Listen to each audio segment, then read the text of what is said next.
Hello guys, कैसे हैं आप सब।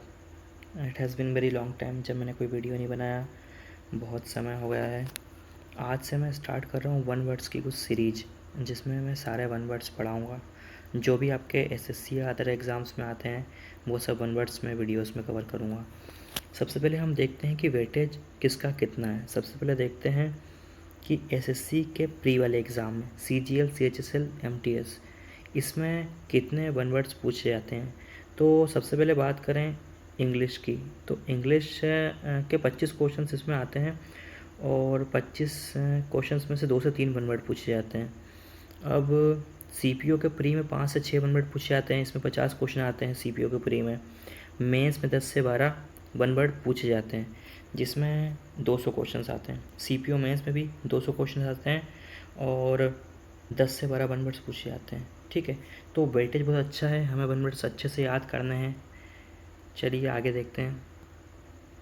सबसे पहला वन वर्ड क्या लिखा है। हमारा पहला क्वेश्चन लिखा है वन हु नेवर फेल्स, मतलब कि ऐसा पर्सन जो कभी फेल नहीं होता। क्या होता है, देखिए सबसे पहले तो आप एक बात ध्यान दीजिए कि हमारे पास ये क्वेश्चन है, इसके 4 ऑप्शन हैं। तो पढ़ने के 2 तरीके हैं। पहला तरीका ये कि इस क्वेश्चन को देखें, इसका आंसर देखें, याद कर लें, आगे बढ़ जाएं।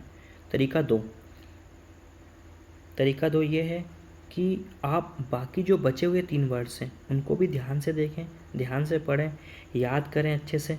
ठीक है, तो इससे क्या होगा कि आपको यहाँ पे एक वन वर्ड में 4 वर्ड्स मिल गए, चारों की मीनिंग पता चल गई। और चारों के चारों जो वर्ड हैं वो कभी आने वाले समय में किसी दूसरे वन वर्ड में या किसी दूसरे क्वेश्चन में आते हैं, तो वहाँ से आप ऑप्शन एलिमिनेट कर सकते हैं कि इसका मतलब तो ये नहीं था। तो ऐसे स्ट्रेटजी बनाएं, ऐसे पढ़ाई करें कि आपको कुछ सीखने को मिले, आगे वो आपके काम आए। ठीक है, अब वन हु नेवर फेल्स मतलब ऐसा पर्सन जो कभी फेल नहीं होता। कौन होता है? वो होता है इनफेलिएबल। होता कौन है वो होता है इनफेलिएबल। ठीक है, लेकिन यहाँ पे इनडेलिबल, इनविंसिबल और इनएक्सोरेबल भी लिखा हुआ है। तो हम देखते हैं इनडेलिबल क्या होता है। देखो इनडेलिबल होती है जैसे मेमोरी, अपनी जैसे कोई मेमोरी है आपके पास में, आपके दिमाग में ऐसी कोई मेमोरी है या कोई भी ऐसी चीज़ जिसको आप नहीं भूल पा रहे हो, तो वो इनडेलिबल हो जाएगी। ठीक है, इसके बाद इनविंसिबल कौन होता है? इनविंसिबल मतलब होता है अजय व्यक्ति। अजय मतलब कौन? जिससे हम जीत नहीं सकते, जिससे जीता ना जा सके, वो हो जाएगा इनविंसिबल। दूसरा एक है इनएक्सोरेबल। इनएक्सोरेबल वो होता है जिसको हम आसानी से साथ नहीं कर सके, उसे मना नहीं सके, उसे स्टॉप नहीं कर सके, वो हो जाएगा इनएक्सोरेबल। ठीक है, तो ये चारों मीनिंग हमें पता चल गए। तो इसका आंसर क्या है? इसका आंसर है इनफेलिएबल। अब आगे आते हैं अगले वाले वन वर्ड्स पे। सेकंड वाला है अ पर्सन हु डिसलाइक और हेट वुमन। ठीक है, अब ये बोल रहा है हु डिसलाइक और हेट वुमन। ठीक है, अब मुझे ये बताइए सबसे पहले कि वुमन के लिए रूट वर्ड क्या होता है।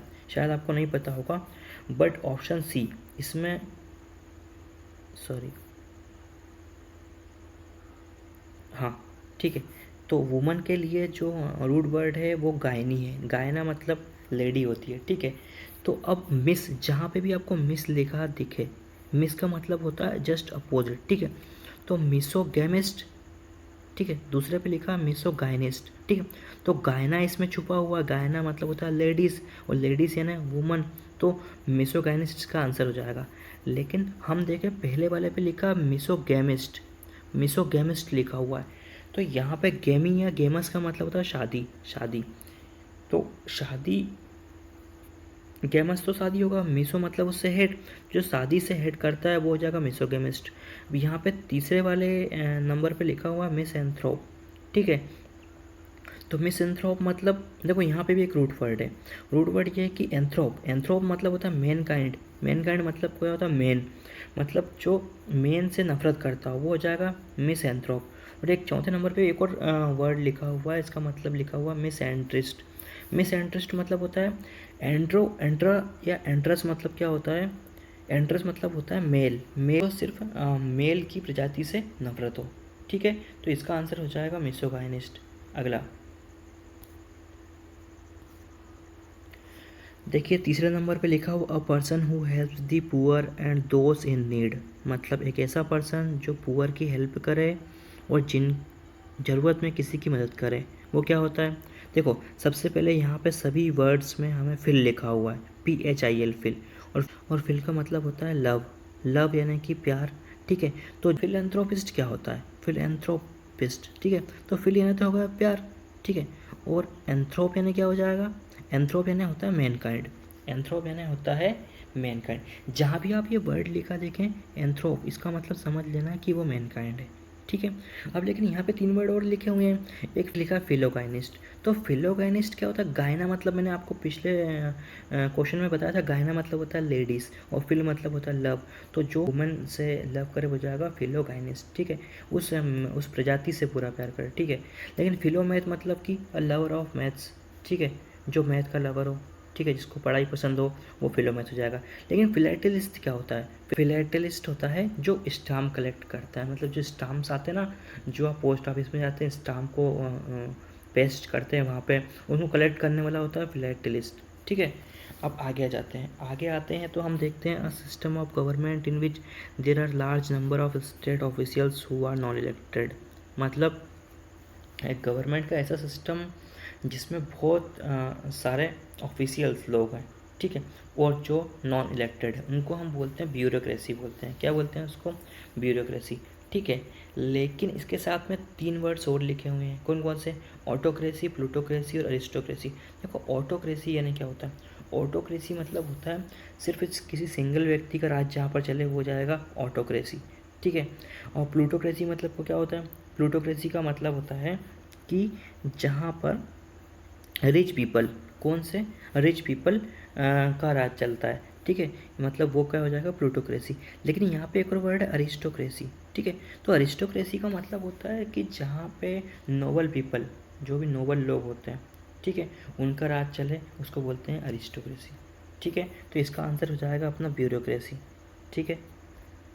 अगला, one who eats human flesh, मतलब फ्लेश, फ्लेश क्या होता है? फ्लेश होता है मांस, मांस मतलब कि इंसान का मांस यानी कि जो खाता है वो क्या होता है? जैसे नरभक्षी कहते हैं शुद्ध हिंदी में, वो होता है कैनिबल। वो क्या होता है? वो होता है कैनिबल, ठीक है। तो कैनिबल व्यक्ति कौन होगा? जो इंसान का मांस खाएगा। लेकिन हर्बीवोरस कौन होते हैं? कार्निवोरस कौन होते हैं? नार्सिसिस्ट कौन होते हैं? हमें नहीं पता, ठीक है। तो इसका मीनिंग भी समझते हैं। देखो हर्बीवोरस वो जानवर होते हैं, ठीक है, जो सिर्फ हरी सब्जियां खाते हैं, ठीक है, जो शाकाहारी होते हैं वो हर्बीवोरस होते हैं। लेकिन कार्निवोरस क्या होते हैं? कार्निवोरस वो होते हैं जो मांसाहारी होते हैं। मांसाहारी का मतलब जो सिर्फ मांस खाते हैं। जैसे हम देख लें हमारा शेर, शेर क्या करता है? हिरण को खाता है, तो वो क्या हो जाएगा? कार्निवोरस। लेकिन हिरण क्या हो जाएगा? हिरण हो जाएगा हर्बीवोरस, ठीक है। एक होता है नार्सिसिस्ट, लिखा है नार्सिसिस्ट। नार्सिसिस्ट क्या होता है? जिसको ना खुद से बहुत प्रेम हो, ठीक है, जो खुद के फ़ायदे के बारे में सोचे हमेशा, ठीक है, वो व्यक्ति होता है नार्सिसिस्ट, ठीक है। An extreme fear of being in a small confined place, ठीक है। कन्फाइंड मतलब क्या हुआ था? कन्फाइंड मतलब क्या होता है? कन्फाइंड मतलब होता है कि बंधा हुआ, मतलब छोटी जगह में, ठीक है। छोटी जगह में यदि किसी व्यक्ति को रख दिया जाए तो उसका एक डर लगता है, ठीक है, तो उसको हम बोलते हैं क्लोस्ट्रोफोबिया। तो क्लोस्ट्रोफोबिया याद कर लो, ठीक है। अब सीनोफोबिया, सीनोफोबिया क्या होता है? सीनोफोबिया होता है कुत्तों का डर, ठीक है। कुत्तों से जिसको डर लगता है उसको सीनोफोबिया कहते हैं। अब आते हैं हम नंबर सी पे, तो सी वाले पे देखते हैं तो गेमोफोबिया। गेमोफोबिया क्या होता है? देखो मैंने आपको स्टार्टिंग में गेमस रूट बताया था। गेमस मतलब क्या होता है? शादी। और मीसोगेमिस्ट कौन होता है? जिसको शादी से नफरत होती है। लेकिन यहाँ पे गेमोफोबिया क्या हो गया? जिसको शादी से डर लगता है। फोबिया यानी डर होता है, ठीक है। तो गेमोफोबिया क्या हो जाएगा? इसको शादी से डर लगता है। गायनोफोबिया मतलब, गायना मतलब मैंने आपको बताया था लेडीज़, लेडीज़ मतलब जिसको लेडीज से डर लगता है वो हो जाएगा गायनोफोबिया, ठीक है।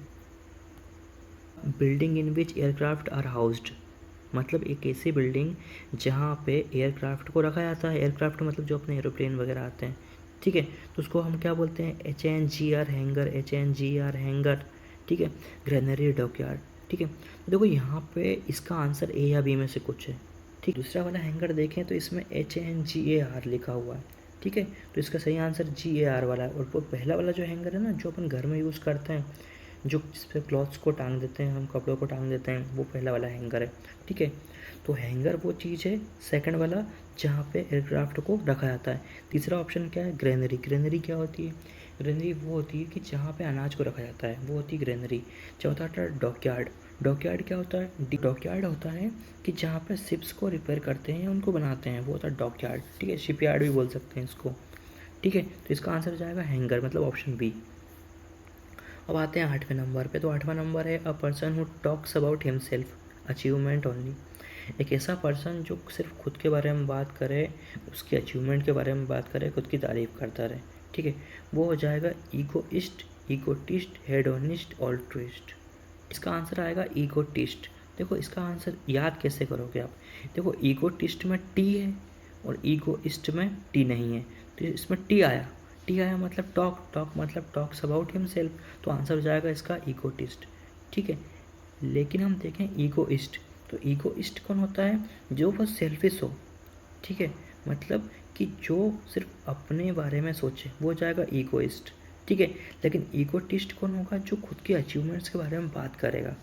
अब हम आते हैं हेडोनिस्ट पे। अब हेडोनिस्ट कौन होता है? हेडोनिस्ट वो होता है जिसको है ना सांसारिक सुख बहुत पसंद होता है, ठीक है, जिसको प्लेजर पसंद होती है, ठीक, घूमना फिरना, ठीक है। इसका अपोजिट होता है एसेटिक, एसेटिक या मोंक, ठीक है। ऑल्ट्रुइस्ट कौन होता है? ऑल्ट्रुइस्ट जो सबकी वेलफेयर के बारे में सोचे, पीपल के बारे में सोचे कि सबका अच्छा हो, ठीक है, परोपकारी व्यक्ति, वो हो जाएगा ऑल्ट्रुइस्ट, ठीक है। चलिए नेक्स्ट पे आते हैं हम। 14 लाइन पोएम, ठीक है। अब एक 14 लाइन की पोएम को हम बोलते हैं सोनेट। हम क्या बोलते हैं? इसको बोलते हैं सोनेट। लेकिन इलीजी, बैलेड और ओड क्या होती है? देखो ओड होती है सिंपल पोएम, ओड मतलब सिंपल पोएम, जो हम बचपन में पढ़ा करते थे, 4-4 लाइन की होती थी, वो होती थी ओड। लेकिन स्पेशल 14 लाइन की पोएम को हम बोलेंगे सोनेट। अब एक होता है इलीजी। देखो इलीजी क्या होता है? इलीजी होता है शोक गीत, मतलब कि जब भी हमें विलाप करना होता है या फिर शोक सभा में जाना होता है, तो है ना उस समय हम जो गीत गाते हैं उसको शोक गीत बोलते हैं, इसको इलीची कहते हैं, ठीक है। और बेलाड क्या होता है? बेलाड जो होता है वो होता है गाथा गीत, मतलब कि जिसमें अच्छा प्रशंसिक वर्णन करा हो, जो गाथा गीत हो, ठीक है, मतलब इसमें प्रशंसा करी होगी, इसमें कोई शौक वाली बात नहीं की होती, वो होता बेलाड, ठीक है। तो इसका आंसर हो जाएगा सोनेट। कोई पेरेंट्स उनके सन या डॉटर की हत्या कर दे तो उसको क्या बोलते हैं? सबसे पहले इसमें सभी वर्ड्स में हमको जो जुड़ा हुआ एक वर्ड दिख रहा है सबसे लास्ट में, वो दिख रहा है साइड। साइड मतलब होता है, जैसे नहीं बोलते सुसाइड, तो साइड CID लिखा होता है, तो साइड मतलब होता है मृत्यु, ठीक है, या मार देना, ठीक है। अब इसी के पेरेंट्स ने उनके बच्चे को मार दिया, ठीक है, तो उसको बोलते हैं हम फेलिसाइड। क्या बोलते हैं? इसको बोलते हैं फेलिसाइड, ठीक है। लेकिन किसी बच्चे ने उसके माँ बाप को मार दिया, उसको बोलते हैं पेरिसाइड, ठीक है। तो ये दोनों चीज़ें क्लियर हो गई। अब होता है युक्सोरिसाइड। युक्सोरिसाइड होता है कि कोई व्यक्ति अपनी पत्नी का मर्डर करते हैं तो उसको बोलते हैं युक्सोरिसाइड। और लास्ट वाला फोर्टिसाइड। फोर्टिसाइड होता है किसी भ्रूण बच्चे के भ्रूण की हत्या कर देना, ठीक है, वो होता है फोर्टिसाइड। अब देखिए कि यहाँ पे मैंने आंसर्स भी लिख दिए हैं, तो आप यहाँ से आंसर्स मैच कर लेना और देखना कि आपने पहले और अभी में क्या सीखा। कहीं ना कहीं आपको 10 × 4 यानी कि 40 वर्ड्स सीखने को मिले। इस वीडियो को बार बार देखिए ताकि आपको ये रिकॉर्ड हो जाए, याद हो जाए, ठीक है। Thank you everyone.